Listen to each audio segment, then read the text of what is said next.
नमस्कार, माझं नाव रोहिणी महेश देवगते.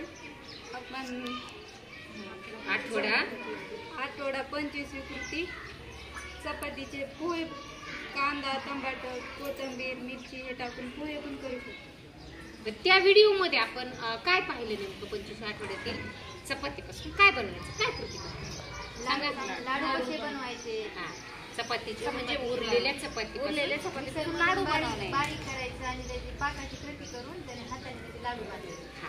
मग ते लाडू बनवताना आपण त्यात काय काय साहित्य वापरतो? आता आपले बुंदीचे लाडू आपण बनवतो, रव्याचे बनवतो, ठीक नाही, जे वेगवेगळे बनवतो तसंच हे चपातीचे बनवतो. त्याच्यामध्ये आपण काय टाकू? काजू बदाम सुद्धा टाकू शकतो, ड्रायफ्रूट्स आपण टाकू शकतो.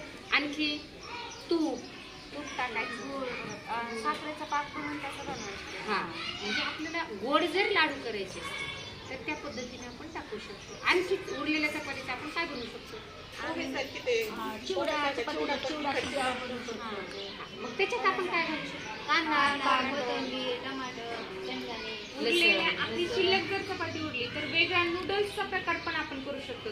चपातीला रोल करायचं, त्याची बारीक बारीक चकत्या करायच्या आणि ज्या प्रकारे आपण नूडल्सला ग्रेव्ही करतो त्या प्रकारे थोडीशी ग्रेव्ही करायची, त्याच्यात सॉस वगैरे वापरायचा आणि फोडणी द्यायची.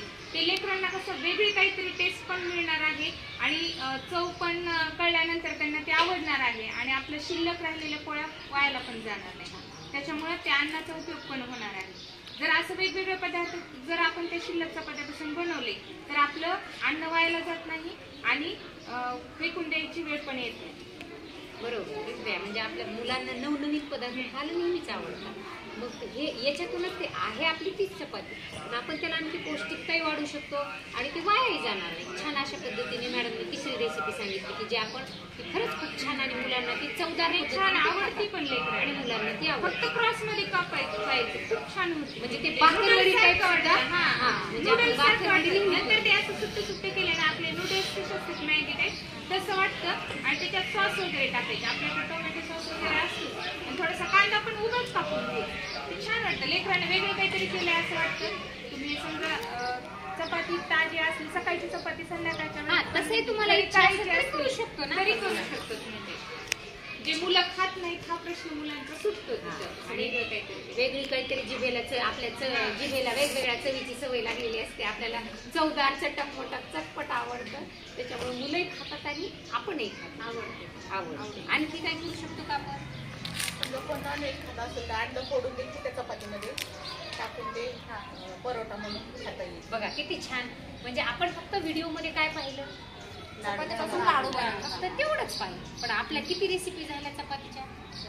4 रेसिपी झाल्या. म्हणजे पहा, आपण प्रत्यक्ष किचनमध्ये, स्वयंपाकघरामध्ये भरपूर काही पदार्थ बनवत असतो. बरं, असंही नाही की आपण ते मोजून मापून तोलूनच करतोही आपण माणसाचा अंदाज घेऊन, पण तरी देखील बरोबर तेवढंच संपतं आणि शिल्लक काहीच राहत नाही असं राहतं का? कधी नाही, उरतंच आपल्याकडे. त्यामुळं आपलं प्रत्यक्ष आपण त्या कृती करतो पण आणि आपण केल्यामुळे आपल्याला त्या सांगता येतात, माहिती होतात आणि मुलांनाही त्या पद्धतीनं ते आवडतात. आपणही खातो, मुलंही खातात, घरचेही खुश, आपणही खुश, मुलंही खुश, पोटभरची. जी गोष्ट एखादी सरळ लेकर खात नसेल त्याला आपण तीच गोष्ट पण थोडंसं वेगळं काहीतरी केलं ते आपोआप खातात आणि म्हणजे खात नाही हा प्रश्न महत्वाचा सुटतो. सारखं चपाती पण नाही वाटत लेकरांना. मग ती चपातीच्याच बाबतीत किंवा भाकरीच्याही बाबतीत आपण कधी ग्रेव्हीचे सुद्धा तुकडे बारीक तुकडे करून असं ताज्या जसं वरण चकुल्या करतो तसं त्याच्यात सुद्धा आपण वरण चकुल्या करू शकतो. आणि 5वा पदार्थ झाला पिष्टमय पदार्थ आणि प्रथिने पण दोन्ही पण एकत्र येऊन आणखी पौष्टिकता वाढते. म्हणजे 5वा पदार्थ झाला आपला याच्यापासून चकले, वरण चकले. म्हणजे जसं आपण ताज्या कणकेच्या करतो तसं ह्या पण करू शकतो. पहा, 5 पण तुम्ही सुंदर अशा वेगवेगळ्या कृती, त्या वेगवेगळे पदार्थ या चपातीपासून सांगितले. तुमच्यासाठी पुन्हा एकदा जोरदार